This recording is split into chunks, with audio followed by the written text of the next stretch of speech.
Welcome to another episode of The Zone. I have a very special guest here today, Mr. Judd Stanger. What up, Hey, Bruce? Good to see you, brother. Thanks Good for to see you too, dude. getting on. I know you're a busy man. You're welcome. But I get a couple minutes with you, and I'm excited.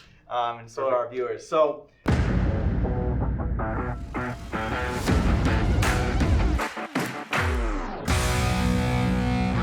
Judd, I know you created an amazing company and with the help of a lot of people here, but it's something unique about you and we want to get to know a little more about you. So let's get to the root. We'll try. Where are you from?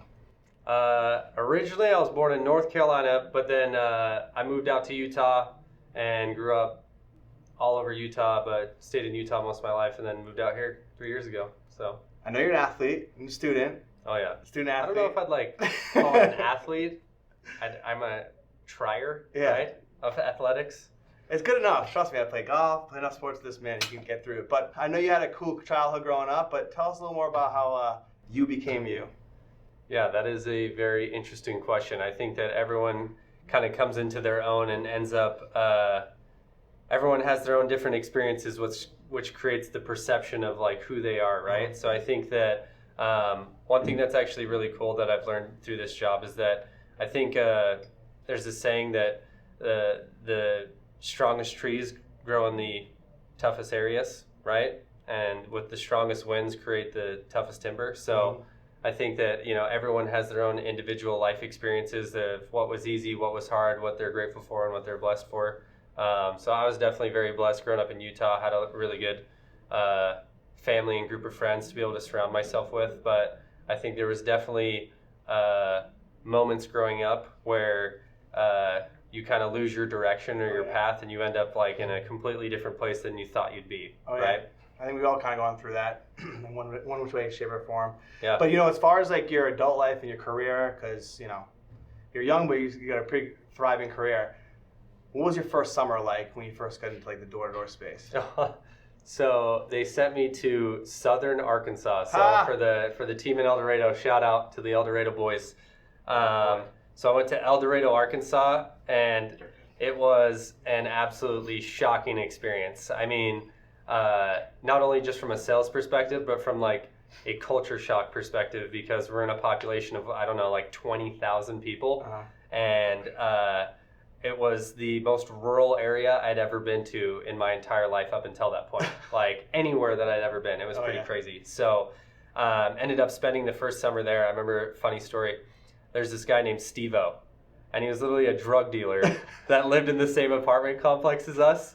And he would literally just walk into our apartment. Yeah. Like, unannounced. Oh, God. Like, just like, what's up, fellas? Like, as if we had been friends for, like, years. And I'm just like, what am I doing for work?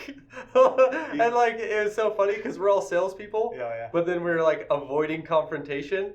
So nobody would say anything. He'd just, like, come hang out on our couch. We're like, hey, dude. The only thing is like, hey, Johnny's coming. And so is Big Weekend. So I started to realize super quickly, you know, how wild it can get out on the doors. But I also think that it really taught me the value of, like, hard work and what my time was actually worth. Because I think that's one thing that a lot of us miss, and especially within, you know, our generation where we were born into a very systematized structure where it's like you go to school, you go to college, you get a job, and then you know, and you go through this like system per se, right? It really was the first time that I was able to experience like, oh, so this is how there's more than one way to do something, right? It doesn't have to just be like the cookie cutter, get my degree, you know, go through life, because that's really where I was headed. Initially, when I got into door-to-door, I was just looking for a way to pay off school and to pay off my debt, because I didn't have anybody that was paying for school for me. I had to pay for it myself. So. Naturally. I mean, that's just the progression of what they say this life's supposed to be like. It's cool because, you know, you're a great success story with what you've done. And so, you know, I know you've been in door-to-door, what, 9 years now?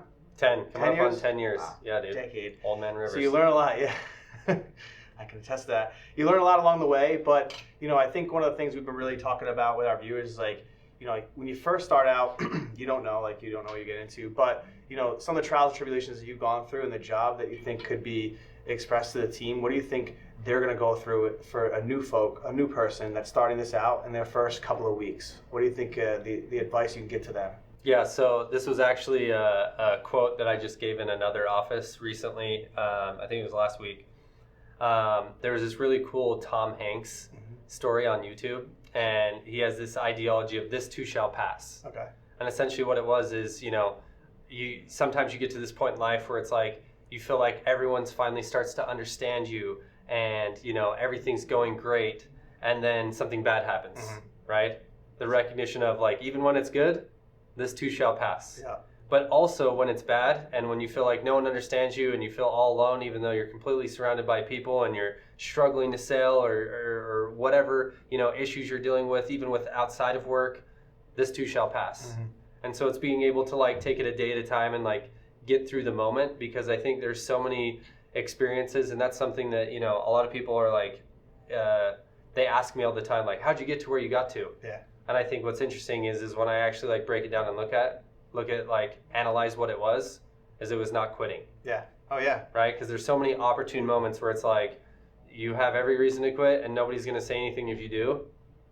But like, what difference will it make in your life and your kids' lives and like generationally if you do? Yeah, I mean, there's been a ton of times in your career that, in any of our careers, that we could say, no, I'm done. I'm tired. There's like these breaking points. I mean, we talked about it with your career where you were up in New Jersey, was it, when like the utility completely like shut down solar, and you had all these deals in the pipeline, and so it's like situations like that where it's like you have thousands, if not hundreds of thousands of dollars on the line, and like you choose to continue working and to keep going and to persist. It's like that's how you end up in a situation like a Jeff Bezos or a Greg Butterfield or a lot of those areas where it's like, I don't think that oftentimes we see the rest of the iceberg. We just see the tip above the water. It's a good point, because that below the surface is where it's really strong. Oh yeah.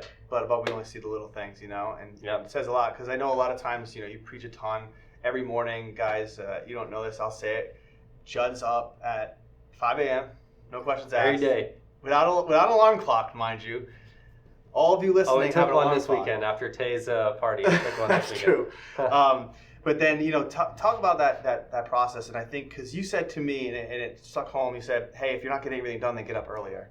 Right. And, I think about that every day, because when I wake up and I see that Judd's already sent something to us, and it's something that you read or something that, is applicable to what we do, it's like he's beating me up, and he's my boss, and he's not outworking me. He's just growing every single day. And that's something that you push on us, and it's been our ideology of the company, is like, hey, personal development, self-growth, like keep getting better. And you've been through so much. So again, give us your day-to-day, if you don't mind, especially the morning routine. I think is important, because a lot of people at home listening don't really have a routine, So I think I don't think you have to wake up at 5 a.m. in order to like be successful. It's like that's kind of what I've created as like my personal schedule with like how I'm working and what I'm doing in my current life. But I know we have a lot of guys out there that you're working late or you're more of a night owl. I just happen to be more of a morning person. I think the thing that's really important to focus on, or that's important, is understanding like, well, what am I doing in that time? Yeah. Right? Like I'm waking up early with a purpose, not just to like wake up at 5 a.m. to brag about it. It's that there were like certain tasks or things that weren't getting accomplished during the day that I needed to get done. And so that's what created the desire to like start waking up early, because I was like, I'm never actually going to do these things if I don't just start waking up earlier. Or change something. But sometimes for some people it's like, hey dude, if you're a night owl, and some people are like that, if you got to stay up till 1 or 2 o'clock, I think it was really, it wasn't so much about the time, it was more about like, am I getting my reading in? Am I, reading something not only just like business wise to develop myself, but also like, from a spiritual standpoint, like uplifting, whatever that may be. Right. And then lastly, getting in like, my physical exercise, obviously going to the gym, and then like some form of like meditation or, clearing my mind to be able to like really focus and attack the day. And I found when I really started doing that with like some weekly planning, I was able to be a lot more deliberate with my time and efforts. Because if you see all these, and what's funny is like, it's not like I made this up. When you start to listen to all these podcasts and like, hear the stories of really successful people, this is actually just like a system that they have implemented themselves, that they learned from someone before them. And that's kind of just been like the test of time, right? Like a system to create success, right? Where it's like accomplish these tasks during the day, and utilize your time as wisely as possible, and then it's just a matter of time. Yeah.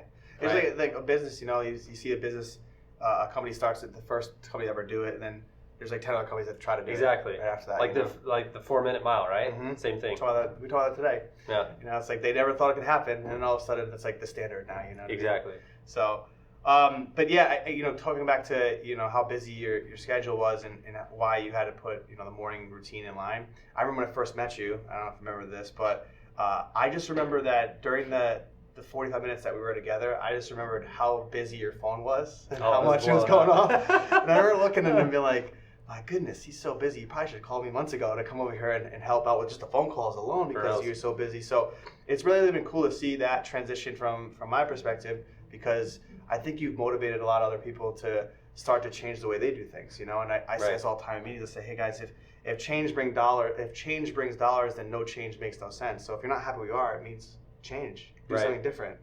Get uncomfortable, and then it becomes a routine. Right. Just like your 5 a.m. and just like your meditation and just like those things that get in line so that you can attack the day. And for you night owls, not to talk on this a little more, but like a lot of times at night we kind of like just shut down. So it's not like we're going to thrive during that time. So that's why it is important if you can get up a little bit earlier and implement this, because I think you'll attack the day differently. Right. It's just, it's like, how do I become more productive? Yeah. Really is like the question, it's a tough question to ask yourself, or, I talk about this a lot too. I hate on Sundays seeing that screen time where it's like it tells you what you're actually like spending your time doing on a weekly basis, because I'm just like, wow, like I spent 9 hours on Instagram and I watched nothing but funny videos. Like that was an entire day wasted within my week, right? Crazy. And so when we start to look at it like that, like there's this book called The Power of One More by Ed Milan. It's a phenomenal book, so I challenge you guys to read it. But essentially what this guy does is he really breaks down his day into 3 separate days. So there's the 5 a.m. to 11, and then there's the 11 to like 4, and then there's the 4 to 10. And so he's literally creating like days within a day. And so when he talks about, how is he able to accomplish so much, he's like, every 7 days you experience, I experience 21. Wow. That's funny. And it's like when you look at time in that perspective, it's like, we all have the exact same amount of time during the day. It's just how productive are you with it? As I said, there's a rich man and a poor man. They both have 24 hours a day. Yeah. You choose wisely, right? So, no, it's really unique. And I think, from what has transpired and how this company a little over 3 years ago was just an idea, right? And a conversation and trials and tribulations and hard work and, thousands of hours spent, dedicated to the craft. We and you and this company has been exploding. So just to kind of bring this back, what is the next 3 to 5 years going to look for us? Or even the industry as a whole, where you see it? Yeah, I think especially, and it's like, who knows what will officially happen, but with a lot of the legislation that's going in place, with all the inflation that we're seeing within the economy, and especially just in the Southeast, like Florida was named one of the more expensive places to live in the U.S. I think smart people, they end up with the right opportunity at the right place at the right time. Oh, yeah. And so, some people call it luck, but other people call it hard work till they, finally strike gold. I think we are perfectly lined up to take advantage of a huge shift in the marketplace. I agree. Where, everybody and their dog thought CDs, and, I remember when disc players, portable CD players came out, and they were like, so cool. The cat's meow, right? Which dates me, right? That I was like, I had a portable CD player. You run, it's scary, right? It was literally, no, I was like, I'd run, and I'd like hold it still like this, right? You're running. But yeah, so dude, it was, right? I bet. I also taught you balance. But I remember, when the iPod came out, and when actually, you heard the interview from Steve Jobs and stuff like that, the genius in the iPod wasn't the iPad, it was iTunes, right?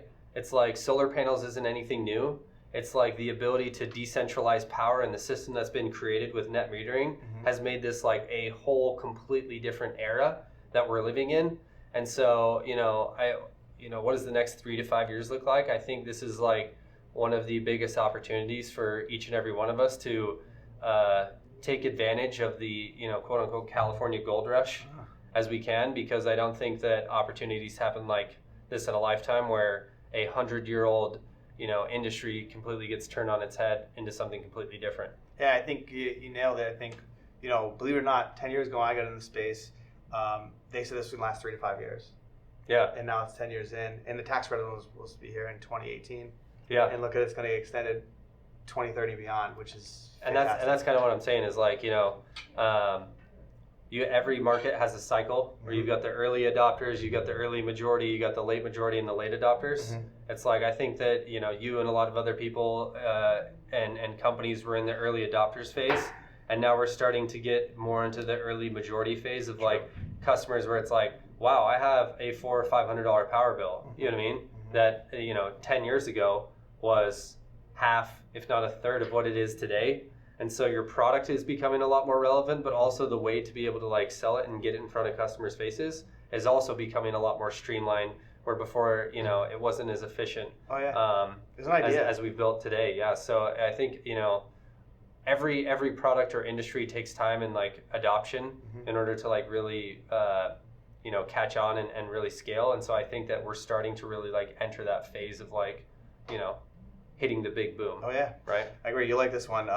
They say that timing of a business is like location to a real estate. Oh, amen. So I totally agree. In a sense, we're in that position where like the 7-Eleven's at the corner of 4 major, you know, stops. Yeah. We're in that industry. We're in that spot. We're in that place. And so. Well, and even within Florida, right? It's like, yeah. dude, the legislation almost just got passed to completely eliminate net metering in Florida. Like, we probably wouldn't even be sitting here right now. Crazy. And we happen to have a governor that was like very pro, you know, entrepreneurial young business, and like actually really paid attention and listened to us to the point that it's like we were able to overturn a bill that had already been passed through so many different processes that, like, I mean, talk about a Hail Mary. Yeah. You know what I mean? I remember like, we were talking about like it may not work out and we were going to do a pivot, and luckily.